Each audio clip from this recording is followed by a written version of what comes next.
people, stay dandy, baby. 2 episodes of Yashahime. 2 episodes of Yashahime. You guys are so lucky because I'm going to be reviewing 2 episodes of Yashahime today. One of which is really good, and the other one which is absolute hot fucking garbage. So, let's go ahead and dive right in.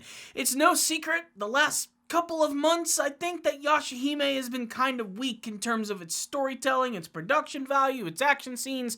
Really, it hasn't been personally blowing me away. The good news is, the latest episode is actually really fantastic, diving into Setsuna's backstory of showing how she became the demon hunter that she is today, how she got her signature weapon, and even bringing in a classic character from the original Inuyasha series. The episode that comes before that is just a steaming pile of shit. I have to be perfectly honest, I didn't like this episode. It was basically a filler episode, a big tournament with a bunch of dumb one-off bounty hunter type characters who do jack with a side of shit. I don't like this episode. I'm not even going to talk about it anymore. I'm done with it. Here's my review of it.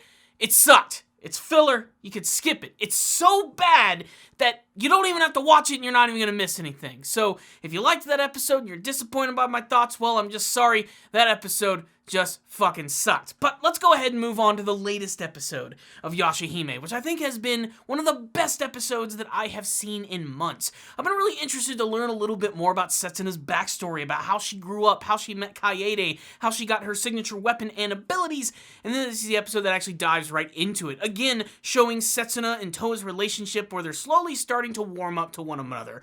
We already know that Towa's kind of obsessed with Setsuna, but Setsuna does not like to reveal anything about her backstory in general, but this is the episode where it all comes to fruition. So, we go back to the cataclysmic event during the forest fire where the 2 sisters were separated by one another, and this is where Setsuna decides to go off and do her own thing where she meets Shiori, the half-demon bat lady. We remember her from the original Inuyasha series with her mother? Well, she's back. Her mother has passed away, but Shiori has created this brand new space in the middle of the forest, which essentially is a safe haven for half-demons, and just so happens that Setsuna's a half-demon, so she decides to bring her into the fold. And Shiori has this special power where she's able to erect this barrier around the place, which prevents a bunch of other people and other demons from coming in and wrecking up the joint.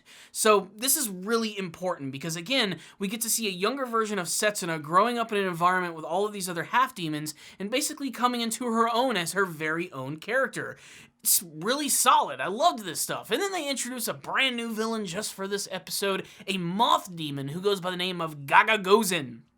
And yes, that is very fun to say. And when you see him for the very first time, the first thing you're going to notice is that he's got this big old naginata weapon. It just so happens to be the same one that Setsuna actually uses in the future. And this is all tied directly as he's one of the few villains here who knows the secrets of Shiori. Because she's a half-demon, we already know the rule of, like, these half-demons, they lose their power on, like, a full moon or a new moon. She loses her powers in the middle of a lunar eclipse. Basically, her barrier disappears, she becomes a regular human, and she's not able to protect everyone.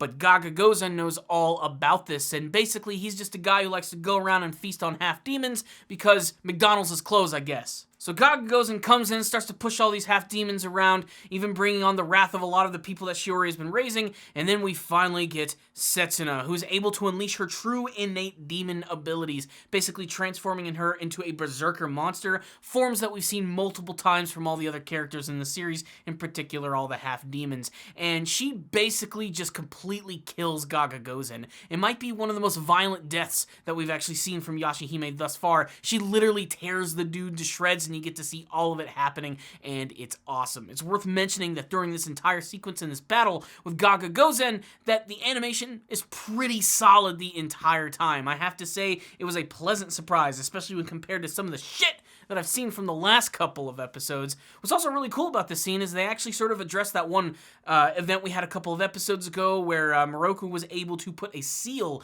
on all of Setsuna's abilities. And it just so happens that luckily Moroku and Hachi, making his first major appearance outside of being a giant ridiculous balloon monster in flashbacks, actually appears in this episode. They actually help out in the process, and he's able to not only seal her powers, but doing it with the power of that Naginata weapon. Basically, that's the reason why she keeps it. It's not just a cool thing trained to fuck demons up, but it actually gives her the distinctive ability to sort of like calm her innate demonic powers. And I think that's really cool. Everything really worked in this episode, and then they managed to tie it back to the present storyline where Setsuna actually returns to Shiori's place to defend it against oncoming demons and to mess their shit up. This of course impresses Towa quite a bit, and again, the bond between the sisters grows, and at the same time, we end up getting a really solid backstory for a character that's interesting, dramatic, and has good animation. More of this, please. So what's the rundown on the latest episode of Yashahime? Like I said, that one episode before it with the bounty hunters who do absolutely nothing is just trash. This current episode, man, this one is really solid. Honestly, like I said, I think one of my favorite episodes of the entire series.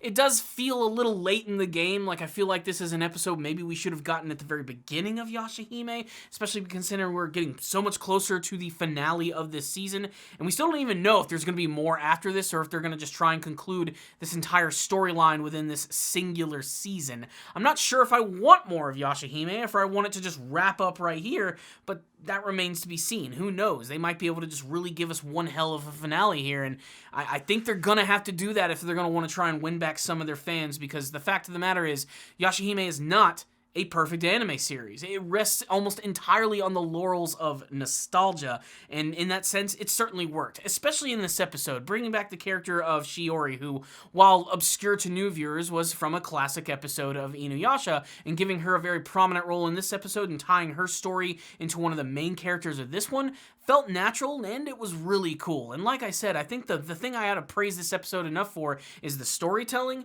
how it was paced correctly, and how the animation was pretty damn good throughout. Again, nothing groundbreaking, but still some pretty solid fighting choreography, especially with Gaga Gozen going up against Setsuna. All that stuff was really cool. Even all the kid side characters who appear in this episode, who could have been immensely annoying and boring, actually heightened this episode just a little bit more. It was one of those times when I was watching the episode, I wasn't saying anything. Like, there was no commentary in my mind. I was just sort of getting swept up in the actual story. And man, it's felt like a long time since that's actually happened.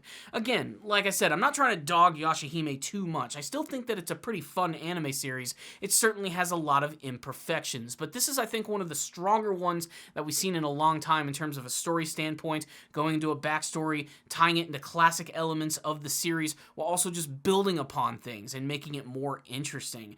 Again, I want to see more of this. I really wish the entire series could be as strong as this current episode is right here. As it stands, it's one of my favorite episodes of this series thus far, and definitely something that I think all fans who are watching the series definitely need to check out. This is one of those mandatory viewing kind of episodes. The one before, with the stupid tournament between the bounty hunters and all that stuff, just flush that shit down the toilet. That one's like a -10 out of 5. It's just bad. But this one right here, whew, I'm really liking this one right here. So I'm going to give this one a 5 out of 5. One of my favorites of the entire show. But your thoughts may differ. You might have opposite thoughts. You might have thought the Bounty Hunter episode was friggin' amazing, and you might have hated this backstory with Setsuna, but let's talk about it in the comments section below. Make sure to sound off and tell me what you thought about both of these episodes and your hopes and dreams for the future of Yashahime. Thank you guys so much for watching this review. Please subscribe to the channel for more videos just like this one. If you did like this video, use your demonic powers or your massive Naginata from a creepy Mothman and hit that like button. Helps out these videos tremendously, ensures more people can actually see my videos when they're released, because the YouTube algorithm is ass. Aside from that, I want to go ahead and take this time to thank all of my patrons. You guys are awesome. You're watching my videos. You're sharing them with people. You're leaving me great feedback, and I love talking with you guys about all of this cool anime content. But again, you're going that extra mile. You're making those monthly donations, and I cannot thank you enough for that. Remember, first-time donators, I will review an anime series of your choice. I have a couple of those that are going to be coming up very soon, so please stay tuned for all that cool content. I'd also love to add your name to this list of amazing people, the superstars of Ace Guru.